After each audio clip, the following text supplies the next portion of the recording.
Praise the Lord. மனுஷன் உலகம் முழுவதையும் ஆதாயப்படுத்தி கொண்டாலும் தன் ஜீவனை நஷ்டப்படுத்தினால் அவனுக்கு லாபம் என்ன? மார்க் 8:36. இன்றைக்கி மத்தியானம் வெங்காய சாம்பார் தான் வைக்க பாருங்க. வெங்காய சாம்பாரும் உருளைக்கிழங்கு பொடி மாசும். இந்த வெங்காய சாம்பார்னால் ஒரு பாட்டு ஞாபகத்துக்கு வருதுங்க, பழைய பாட்டு. வெங்காய சாம்பாரும் வேகாத சோறும் கிடைக்கிற இடம் எங்கே மெஸ்ஸு அப்படின்னு சொல்லி ஒரு பாட்டு இருக்குது. அது ஹாஸ்டலில் அப்படி செய்வாங்கன்னு சொல்லி அப்படி ஒரு பாட்டை எடுத்திருக்காங்க. ஆனால் உண்மையாலுமே வெங்காய சாம்பார் ரொம்ப அருமையாக இருக்குங்க.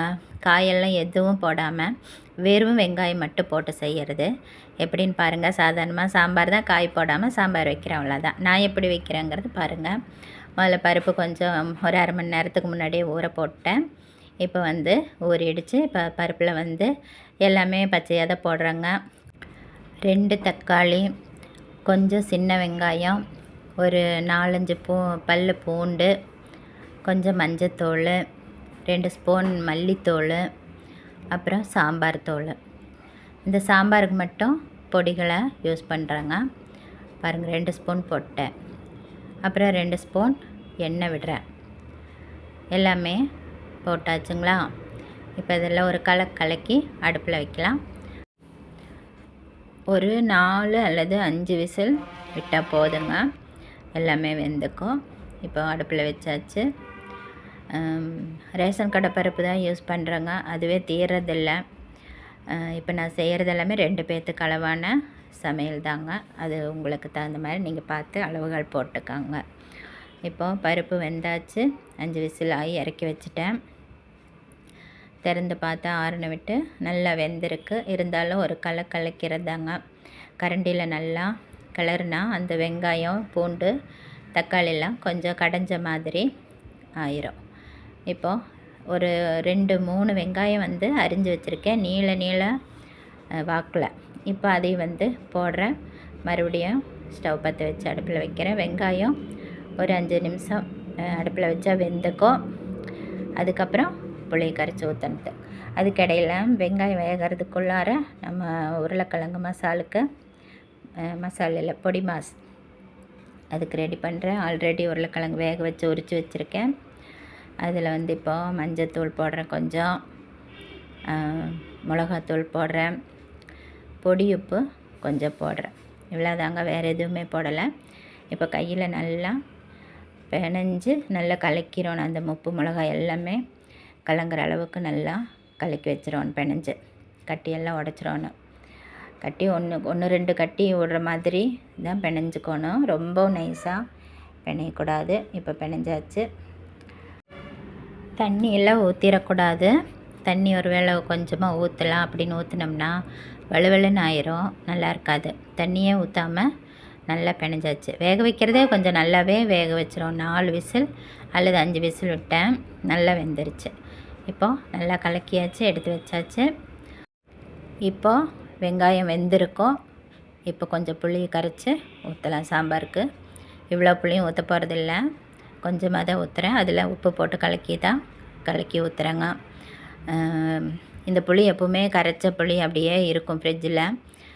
கொஞ்சமாக ஒரு 2-3 நாள் யூஸ் பண்ணிவிட்டு அப்புறமா தீர்ற மாதிரி தான் கொஞ்சமாக ரெடியாக வச்சுருப்பேன். இப்போ அதில் இருந்தால் எடுத்து கொஞ்சமாக ஊற்றுறேன்.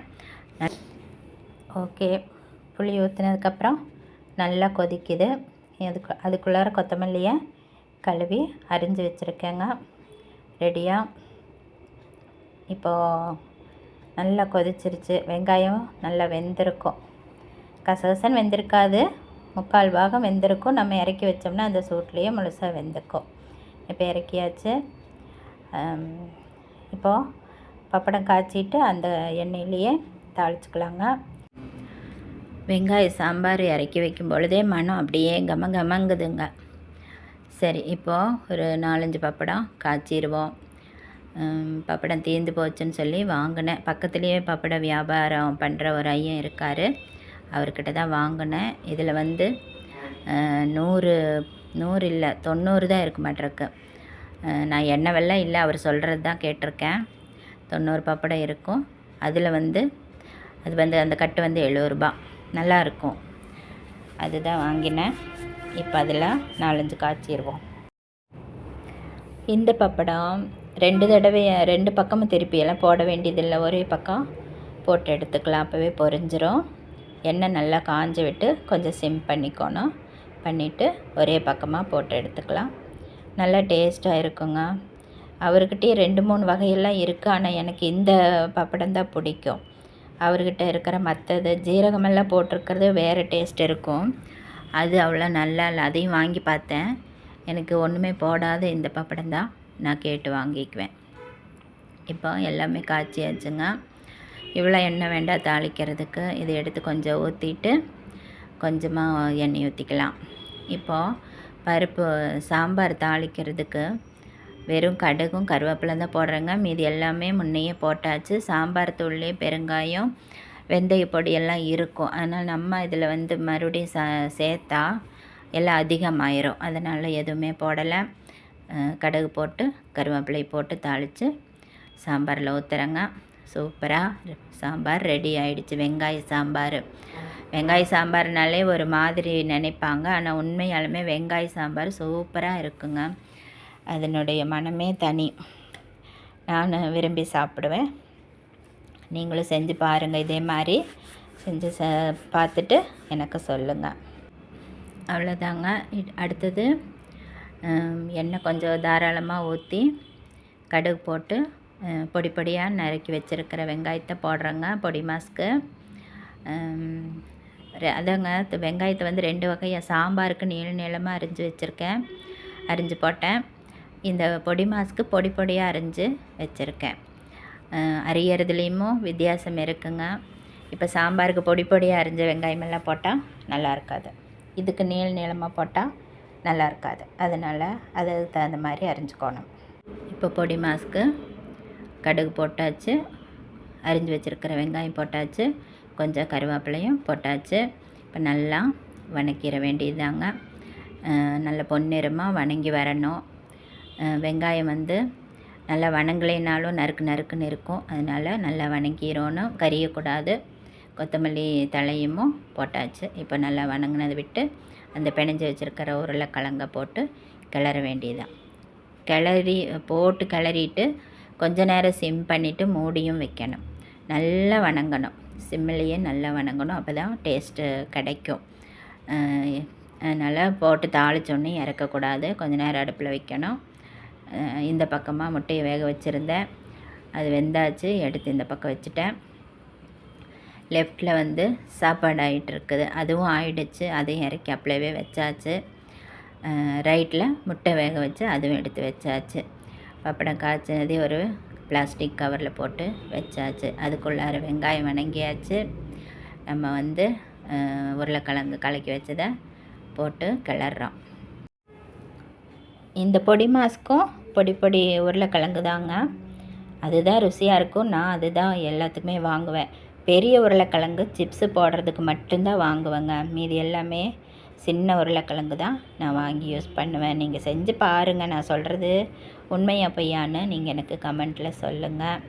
இப்போ அது நல்லா வணங்கியாச்சு. கொஞ்சம் வெங்காயம் அதிகமாகவே போட்டிருக்கேன், பார்த்திங்களா? அப்படி தான் போடணும். வெங்காயம் கம்மியாக இருந்தாலும் அவ்வளோ நல்லா இருக்காது. எல்லாமே ஒரு அளவு தாங்க, அந்த அளவு மெஷர்மெண்ட் பண்ணி ஆல்ரெடி எல்லாம் ஐடியா பண்ணி அடுப்பை பற்ற வைக்கணும், இல்லைன்னா நமக்கு எல்லாம் சொதப்பிடும். சரிங்க, இப்போது மூடி வைக்கிற கொஞ்ச நேரம் நல்லா வணங்கணும். ஒரு 10 நிமிஷம் அப்படியே விட்டுட்டேன் சிம் பண்ணிவிட்டு. இப்போ நல்லா வணங்கிருச்சு, கலரே கொஞ்சம் மாறி இருக்குது, மணம் வர ஆரம்பிச்சிருச்சு, சூப்பராக இருக்குங்க. சமையல் ஆரம்பித்து அடுப்பத்தை வச்சது 12 மணிக்கு, அடுப்பை ஆஃப் பண்ணது 12:45. எல்லாமே ஆயிடுச்சு. வெங்காய சாம்பார், சாப்பாடு, பப்படம் காய்ச்சியாச்சு, முட்டை வேக வச்சாச்சு, இப்போ உருளைக்கிழங்கு பொடி மாஸ் பண்ணியாச்சு.